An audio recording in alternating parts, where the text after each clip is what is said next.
J'ai vraiment l'impression de les voir tout le temps manger. On te dit que c'est difficile parce qu'ils mangent pas beaucoup, etc. Mais ils font que ça. On ne voit que des images d'eux qui mangent. Putain de merde, c'est quand même incroyable ça. On te dit que voilà, c'est galère parce que c'est dur de manger, etc. Sauf que, je sais pas, peut-être 80% des images qu'on voit, bah ils sont en train de cuisiner, ils sont en train de manger. Tu trouves pas qu'il y a un problème de cohérence? Ouais, il est Potox, c'est Ontox, et bienvenue dans cette nouvelle vidéo consacrée à la critique de l'épisode 37 de la 8ème saison des Apprentis Aventuriers. Avant de commencer, comme d'habitude, n'hésitez pas à liker, partager, commenter la vidéo, ça aide énormément la chaîne. Pour vous, c'est juste un clic, mais pour moi, ça représente énormément. Donc si vous voulez me faire plaisir, n'hésitez pas à bombarder le pouce bleu. Et si mon contenu te plaît, n'hésite pas à t'abonner et pourquoi pas à activer la cloche pour ne louper aucune de mes autres vidéos. Et j'avais dit que l'épisode d'hier avait de gros problèmes de rythme, épisode intéressant parce qu'il y a eu le jeu, mais en soi le jeu a été vraiment étiré beaucoup trop en longueur. Et je le maintiens, je précise, je le maintiens. Mais je vais quand même pas vous cacher que je préfère avoir un épisode ainsi qu'un épisode comme on a eu aujourd'hui, c'est-à-dire un épisode où il s'est globalement pas passé grand chose. Il y a eu un petit truc, une petite fulgurance qui était assez intéressante par rapport à la fin. En plus c'était la fin de l'épisode, donc on a dû attendre tout l'épisode pour avoir quelques petits moments croustillants comme ça, donc c'était vraiment pas cool. Je parle bien évidemment de la grosse dispute entre JP et Rémi qui était très croustillant. J'ai beaucoup apprécié en tant que téléspectateur bien sûr, mais je trouve quand même que Rémi il est pas très correct. Je pense que JP a quand même un petit peu abusé avec le truc du bout de bois là, qui voulait le récupérer, etc. On a l'impression qu'il voulait juste faire chier son monde, et je pense qu'il y avait un petit peu de ça parce que le feu il avait pas l'air d'avoir de problème, donc j'ai vraiment l'impression que c'était juste pour emmerder son monde. Mais en même temps Rémi je le trouve vraiment encore une fois dans l'abus, pour moi il l'est déjà depuis le début, mais là le fait qu'il continue à l'appeler le majordome, qu'il est très snob, qu'il est même assez péteux on dirait, j'avoue que ça c'est un truc que j'aime pas, c'est un comportement que les Marseillais ont souvent, enfin je parle par rapport à l'émission, par rapport au cross, et les Marseillais avaient beaucoup ce genre de comportement, et ça a pas échappé à Rémi, donc j'en suis un petit peu déçu. Comme je l'ai dit, je l'aime beaucoup, mais voilà, je trouve qu'il est clairement dans l'abus. Après, je le mettrai pas forcément tout le temps dans la case des coupables, parce que pour moi, dans ce cas-là, il l'est, mais par contre, par rapport à Maeva, je trouve qu'il est vraiment victime. Et la Maeva, je trouve qu'elle est encore plus détestable enfin, elle est de plus en plus détestable en fait de jour en jour. Parce que bon, déjà, elle arrête pas de donner des ordres. Ça, c'est le genre de truc que je supporte pas. Et je pense que ça commence également à saouler Rémi, puisqu'il a réagi. C'est pour ça qu'il y a eu également un clash entre eux deux. Mais surtout, la cerise sur le gâteau, quelque part, elle avait dit un truc quand même qui était vachement... c'était un coup bas, je trouve. Puisqu'elle avait dit que, en gros, les perles qu'ils avaient en fait c'était grâce à elle, et j'ai trouvé que c'était d'une part assez prétentieux, parce que c'est vrai que là elle a gagné des perles, ok, mais toutes les perles forcément c'est pas uniquement grâce à elle, et Rémi a quand même fait sa part du job, et je rappelle que lors des précédents jeux quand elle voulait imposer sa vision et que Rémi s'écrasait, justement je trouve que c'est grâce à Rémi, parce que si c'était pas écrasé il y aurait juste eu ping-pong, et en fait ça aurait mené absolument à rien, et peut-être même qu'ils auraient pas gagné les perles. Donc je trouve que c'est quand même extrêmement prétentieux de la part de Maeva d'avoir dit ça, en tout cas si elle parlait de manière générale. Et si elle parle juste des perles que elle a gagné, elle a quelque part un petit peu raison, puisque c'est vrai que c'est elle seule qui a participé, mais il faut quand même pas oublier que Rémi déjà il était blessé, c'était même lui qui avait insisté pour que Maeva participe, parce qu'elle-même elle avait un petit peu douté, et Rémi il l'a quand même encouragé. Donc ok, c'est grâce à elle parce que c'est elle qui a participé à l'épreuve, mais j'ai vraiment l'impression que le terme de binôme c'est pas trop dans son vocabulaire, et c'est le genre de choses encore une fois que je ne supporte pas avec elle. C'est un autre aspect on va dire de sa personnalité qui encore une fois ne me plaît pas beaucoup. Donc Maeva elle rebaisse encore dans mon classement on peut dire, et Rémi sur ce coup là pour moi, il en est clairement victime et franchement, il doit pas passer une aventure facile entre JP où c'est quelque part un petit peu lui qui veut mettre de l'huile sur le feu. Après, encore une fois, je peux comprendre sa colère, bien évidemment, mais je trouve que c'est un petit peu excessif. Voilà, je trouve que c'est un petit peu excessif concernant JP. Par contre, concernant Maeva, là, elle est absolument détestable. Et hormis cette séquence-là, qui était vraiment la séquence la plus croustillante d'un point de vue divertissement, on a eu la suite du jeu. En tout cas, en fait, le résultat, j'avoue que dans mes calculs, j'avais mal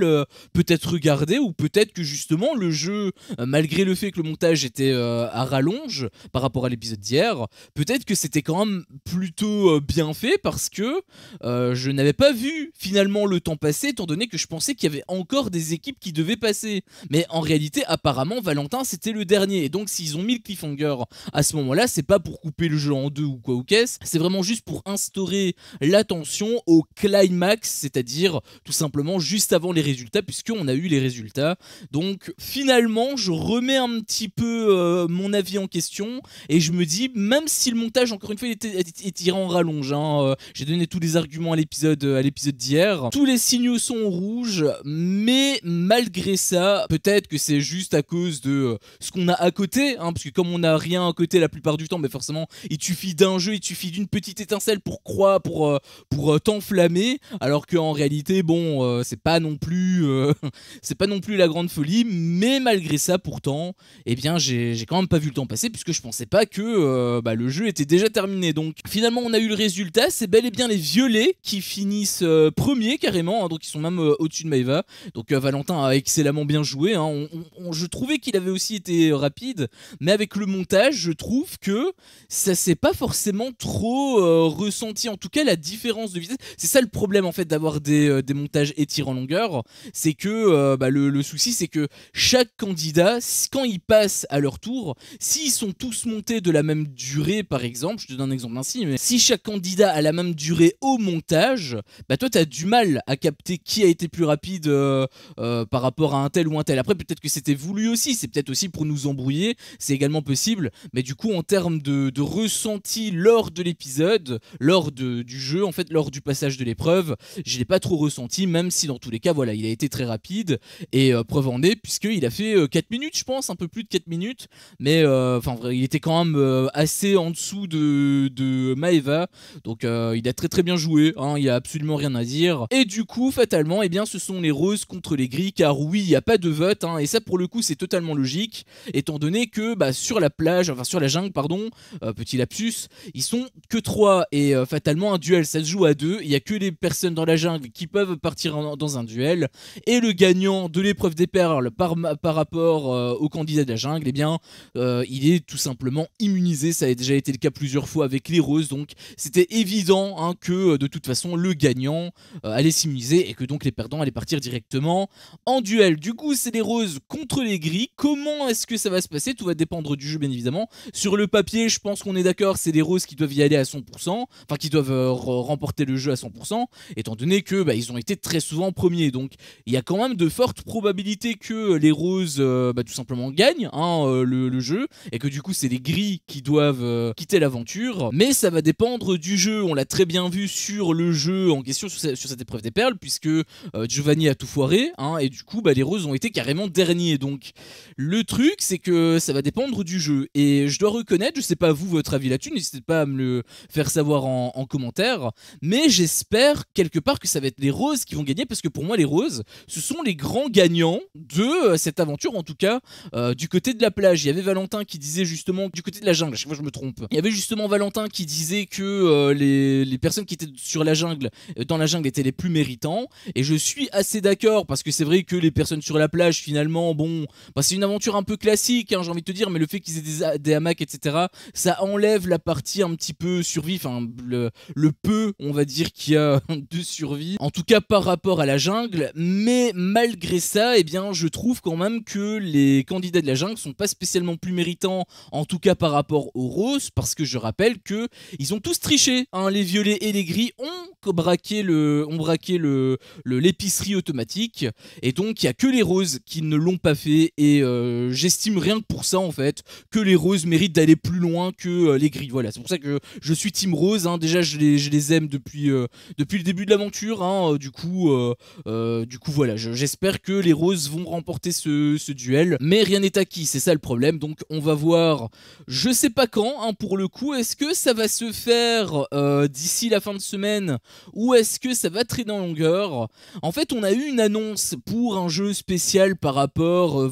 par rapport à la réconciliation, enfin pas la réconciliation, la réunification entre la jungle et les plagistes, où apparemment il y aurait deux duels, enfin deux éliminés d'un coup, enfin c'est ce que j'ai compris. Après je sais pas si ça va se faire en deux temps, s'il y a deux parties par exemple, ou si ça va se faire dans le même jeu. Il y a quand même un petit monde où l'émission se termine plus tôt, parce qu'habituellement il y a 50 épisodes par saison, donc il y a un monde où il n'y a que 45 épisodes, hein, donc une semaine plus tôt. Ce serait une possibilité, et quelque part je l'espère parce que vraiment j'en ai marre de cette émission étirée en longueur, mais en même temps eh bien la plus grande probabilité c'est que eh bien tout simplement non, hein, ça reste 50 épisodes, mais si c'est 50 épisodes par contre on risque de se faire chier, en tout cas si le jeu spécial se fait en un coup on risque de se faire chier parce que ça signifie qu'on n'aurait que le duel qu'on aurait probablement, j'espère en tout cas vendredi, hein, parce que je rappelle quand même qu'on est mercredi, ça veut dire que on aurait 3 épisodes dans le vent si on a toujours pas de jeu cette semaine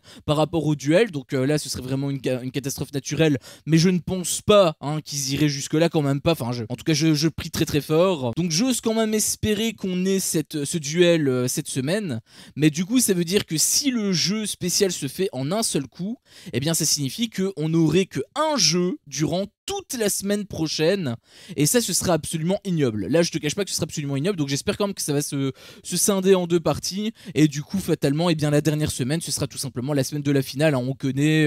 là, il y aura la demi-finale avec 4 équipes, il y aura un binôme qui va se barrer, et ensuite on va enchaîner jusqu'à avoir directement la grande finale avec les 3 dernières équipes. Ça se passe toutes les saisons comme ça, donc